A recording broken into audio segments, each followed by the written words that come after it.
അതിശയമേ ദൈവത്തിൻ സ്നേഹം എത്ര മനോഹരമേ അത് ചിന്തയിലടങ്ങാൻ സിന്ധു അല്ല അയ്യർ സാറും ലക്ഷ്മി ടീച്ചറും വരുന്നു. എന്താച്ചോ പാട്ടൊക്കെ ആയിട്ട് രാത്രിയിൽ എനിക്ക് കണ്ണ് കാണാൻ മേലെന്നറിയത്തില്ലയോ? വായിക്ക് ഒഴിവുണ്ടായാലും ഇനി വൈൻ എടുത്ത് കുടിച്ചു കളയും. അതുകൊണ്ടാ പാടിക്കൊണ്ടിരിക്കാൻ പറഞ്ഞ്. അല്ല സാറും ടീച്ചറും ഇതുവരെ പോയില്ലയോ? ഞങ്ങള് മുരളിയുടെ ഗിത്താറ് പാർലറിൽ വെക്കുകയായിരുന്നു. അവൻ്റെ കൂട്ടുകാരൊക്കെ ഇവിടെ അല്ലേ, അവൻ്റെ ആത്മാവും ഇവിടെ തന്നെ ഉണ്ടാവും. ഇന്നത് പിടിയിരിക്കട്ടെ. അതേതായാലും നന്നായി.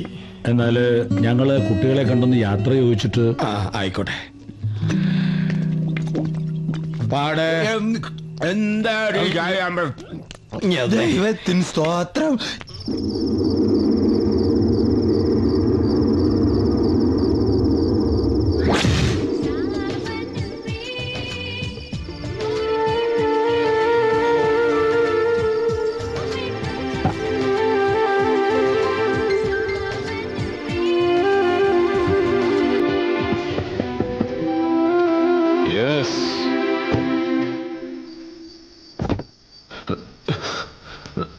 വേണ്ട വേണ്ട, കുറേ കൊല്ലം കൂടി പഴയ ഫ്രണ്ട്സിനെയൊക്കെ കണ്ടതിൻ്റെ ആ ഒരു mood I can understand that. എന്താ ഒറ്റ ചേച്ചി കളഞ്ഞത്?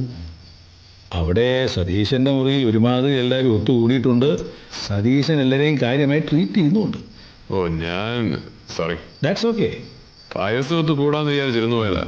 അവൻ മോളെ കൊണ്ട് ഡോക്ടറിന്റെ അടുത്ത് പോയിട്ട് ഇതുവരെ തിരിച്ചു വന്നിട്ടില്ല. അപ്പൊ പിന്നെ എത്ര പറ്റായി? ഞാൻ തുടങ്ങിയിട്ടേ ഇത്രയും പൂസായ സ്ഥിതിക്ക് ഫംഗ്ഷൻ എങ്ങനെ ഉണ്ടായിരുന്നു ചോദിക്കേണ്ട കാര്യമില്ലല്ലോ. ഗംഭീരമായിരുന്നു സാർ. വന്നില്ലെങ്കിൽ ഭയങ്കര നഷ്ടമായി പോയെന്നെ. മതി, അത് കേട്ടാ മതി. നാളെ എപ്പോഴാ തിരിച്ചു പോകുന്നേ? ഉച്ചയ്ക്ക് 2 മണിക്ക് നെടുമ്പാശ്ശേരിന്നാണ് ഫ്ലൈറ്റ്. അപ്പോ കാലത്ത് 10 മണി കഴിഞ്ഞാൽ ഇവിടെ ഇറങ്ങുള്ളൂ. രാവിലെ കാണാം. സർ, ഇങ്ങനൊരു പരിപാടി സംഘടിപ്പിച്ചതിന് ഒരുപാട് നന്ദിയുണ്ട് സർ. വെറുതെ പറയല്ല, ലോകത്തിലെ ഏറ്റവും സന്തോഷവാനായ മനുഷ്യൻ ഇപ്പൊ ഞാനാണ്. ലോകത്തിലെ ഏറ്റവും സന്തോഷവാനായ മനുഷ്യനും ഏറ്റവും ഫിറ്റായ മനുഷ്യനും ഒരാൾ തന്നെയാകുന്നത് ശരിയല്ല. മനസ്സിലായല്ലോ?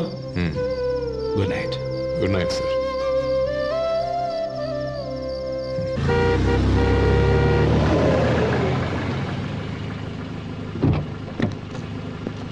എല്ലാരും ഉറങ്ങിന്നാ തോന്നുന്നത്.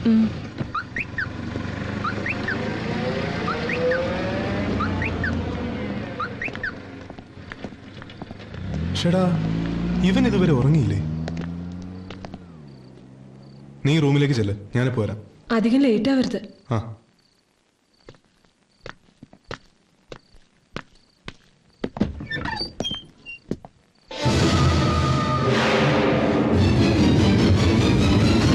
സുഗു, സുഗു, സുഗു, സുഗു.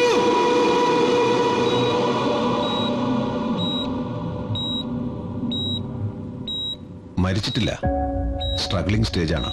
48 hours കഴിഞ്ഞ് എന്തെങ്കിലും പറയാൻ പറ്റൂ. പോലീസിനെ ഇൻഫോം ചെയ്തില്ലേ?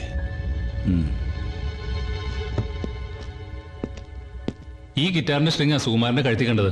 അതെടുത്ത് വെച്ചോ, ഫിംഗർ പ്രിന്റ്സ് എടുക്കാനുള്ളതാ. സർ, ഇതൊരു മെനക്കെടുത്തുന്ന കേസ് തന്നെ. കോളേജ് അടച്ചപ്പോ പിള്ളേരെ കൊണ്ടുള്ള ശല്യം ഒഴിഞ്ഞെന്ന് കരുതിയതാ. അപ്പോഴാ പണ്ട് പഠിച്ചവന്മാരുടെ എഴുന്നള്ളത്ത്. തലവധി അല്ലാന്താ. നിങ്ങൾ ആ പെട്ടിയും മുന്നോട്ടൊക്കെ തപ്പി നോക്ക്. സർ, മരുന്നിനെങ്കിലും എന്തെങ്കിലും കിട്ടാതെ വന്ന് ഇറങ്ങാൻ പറ്റില്ലല്ലോ. പുറത്താ MLA നിപ്പുണ്ട്. ഇനി അയാളോട് സമാനം പറയണം. പണ്ടേ കാക്കി മാറ്റി കതറിട്ടാൽ മതിയായിരുന്നു.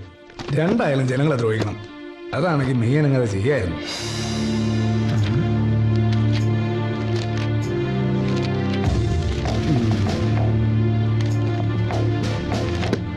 തെരച്ചിൽ മതിയാക്കി റൂം സീൽ ചെയ്തോ.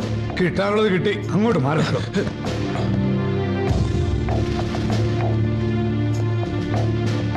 എന്തായി? ഇത് അവന്റെ ഡയറിയാ. ഇതിലെ ബോംബെയിൽ നിന്ന് പുറപ്പെടുന്ന മുമ്പ് അവൻ എഴുതിയൊരു കുറിപ്പുണ്ട്. ഞാൻ വായിക്കാം. ആർക്കും വേണ്ടാത്ത ഈ ജീവിതം അവസാനിപ്പിക്കണമെന്ന് കുറച്ച് ദിവസങ്ങളായിട്ട് വിചാരിക്കുകയായിരുന്നു. ആത്മഹത്യ ചെയ്യാനുള്ള പല വഴികളെ കുറിച്ചും ആലോചിച്ചു. അത് ചെയ്യാതിരുന്നത് നന്നായെന്ന് ഇപ്പൊ തോന്നുന്നു. ഇന്ന് ഗെറ്റുവിനെ കുറിച്ച് അറിയിച്ചുകൊണ്ടുള്ള അയ്യർ സാറിന്റെ ഫോൺ വന്നിരുന്നു. ഭൂതകാലത്തേക്കുള്ളൊരു മടക്കയാത്ര അനിവാര്യമാണ്. ബാക്കിയൊക്കെ അത് കഴിഞ്ഞാവാം. 1 മാസം മുമ്പ് അവന്റെ ബംബ്രമത്ത് ഡൈവേഴ്സും മാറ്റി ഒരുത്തൻ്റെ കൂടെ പോയി. അതിന്റെ മനപ്രയാസത്തിലാ. അതും ഡയറിയിലുണ്ട്. സാർ, എനിക്ക് ആ ഡയറി ഒന്ന് കാണോ? എന്തിനാ? ഇതൊരു ആത്മഹത്യാ ശ്രമമാണെന്ന് എനിക്കങ്ങോട്ട് വിശ്വസിക്കാൻ വയ്യ. എന്താ സാറ് വല്ലതും കണ്ടായിരുന്നു? വെറുതെ ഊഹാപോഹങ്ങൾ പറയരുത്. സോളിഡ് ആയിട്ടുള്ള എവിഡൻസ് ഉണ്ടോ? ഉണ്ടെങ്കിൽ പറ. സംശയിക്കാനാണെങ്കിൽ പലരെയും സംശയിക്കേണ്ടി വരും. ആ ഗിറ്റാർ ഇവിടെ കൊണ്ടുവച്ചവരെ ഉൾപ്പെടെ. അവൻ ആത്മഹത്യ ചെയ്യാൻ തീരുമാനിച്ചിരുന്നു എന്നേ ഞാൻ പറഞ്ഞോളൂ. ഇവിടെ നടന്നത് ഒരു ആത്മഹത്യാ ശ്രമമാണെന്ന് ഞാൻ പറഞ്ഞിട്ടില്ല. അതറിയണമെങ്കിൽ അവന് ബോധം തെളിയണം, അവന്റെ മൊഴി എടുക്കണം.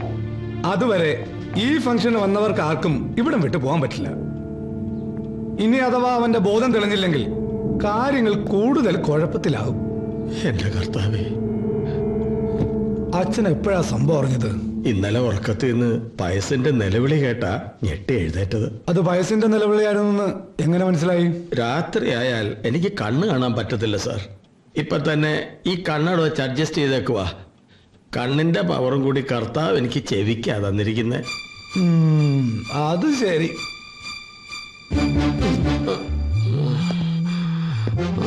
ഞാനും അച്ഛനും തമ്മിൽ ഇപ്പൊ എത്ര ഡിസ്റ്റൻസ് ഉണ്ട്? എന്റെ ശബ്ദം കേട്ട് പറയാവോ? ഞാൻ നിൽക്കുന്നിടത്ത് നിന്നും സാറ് നിൽക്കുന്നിടത്തേക്ക് ഒരു 4 അടി ദൂരമുണ്ട്.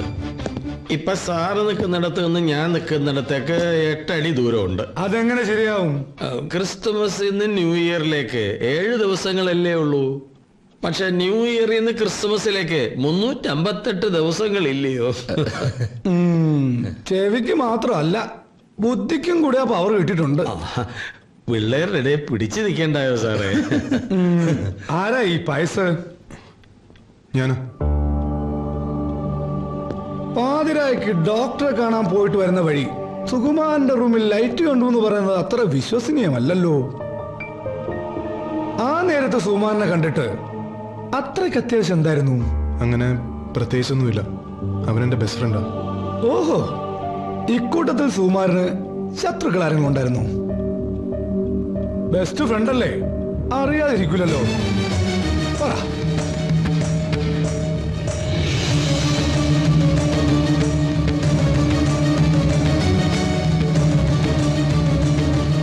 അത് ഒരു മിനിറ്റ്.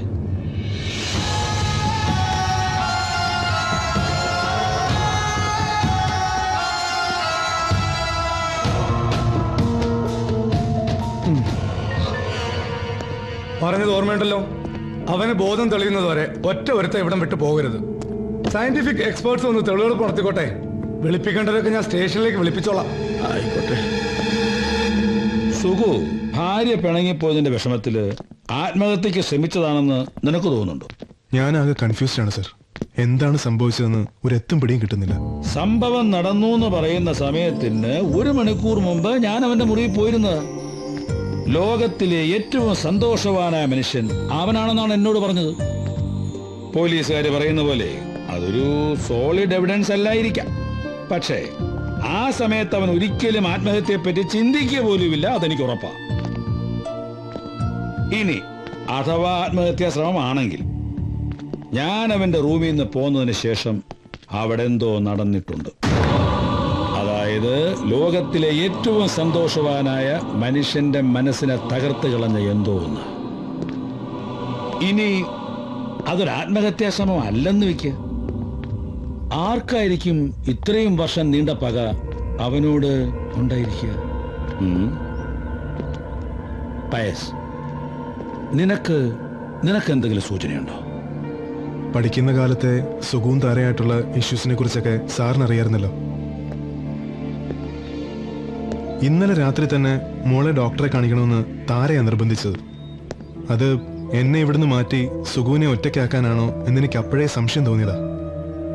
വന്നപ്പോ മുതലുള്ള സതീശന്റെ പെരുമാറ്റത്തിലും സസ്പിഷ്യസ് ആയി എന്തൊക്കെയോ ഉണ്ടായിരുന്നു. അത് ഞാൻ എസ്ഐയോട് പറയാൻ തുടങ്ങിയതാ.